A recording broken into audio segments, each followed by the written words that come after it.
I used to think when I went into the Snap-on truck, it was like, whoa, man, I'm getting the good stuff. And it was this big game that they played with me, when I went in to buy tools. And I didn't even realize at the time that, I'm in the 50s now and I'm pretty much done with doing mechanical work other than my own cars and stuff like that. I'm not going to do it for a profession anymore. But back in the old days, they made you feel like, it was a great thing to have Snap-on tools, and it was like this club of people, that, if you were in the Snap-on club, you had the good tools and all this stuff. And in all honesty, most of the time, it didn't really benefit me. In all the years of being a mechanic, can I tell you that I made more money because I had Snap-on tools? And in all honesty, I think I made less because I had less money to buy tools with. Basically, I was, when I was a mechanic, and I think it's still that way today. I got friends that are still doing it, and right. Oh, I'm paying the Snap-on guy $100 a week. It's like, whoa, hold on, $100 a week? Oh yeah, yeah.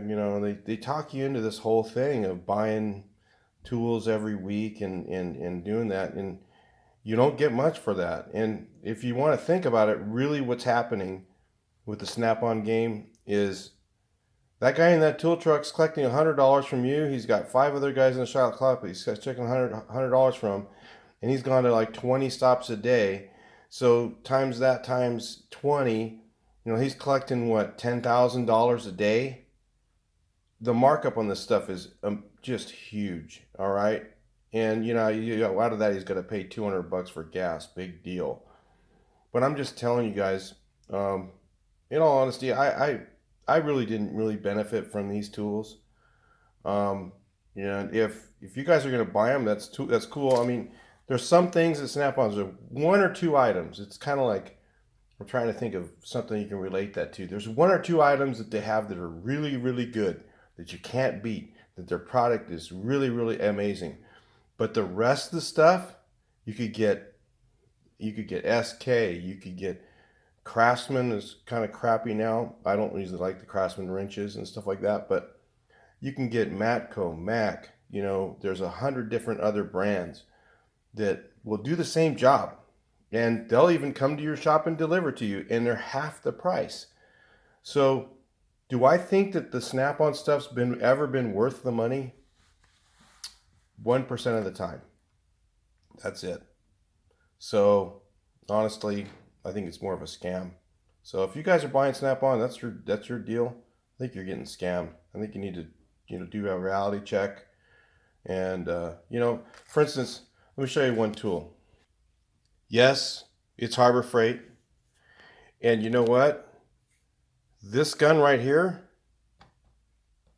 just like they said at Harbor Freight Tools, when I bought it for $250, and the Snap-on one's over 1,000, this thing performs at least as good as a Snap-on, and it's 200. It's a quarter of the cost. That's just an example. If you took the $750 and you invested it somewhere, you'd actually have something. If you buy the Snap-on, what are you going to have? A tool that somebody else is going to use someday when you die or whatever. It's just going to be worthless in a few years because the technology is going to change. Something's going to happen. It's not going to pay for itself. Hey, anyway, I'll talk to you in the next video.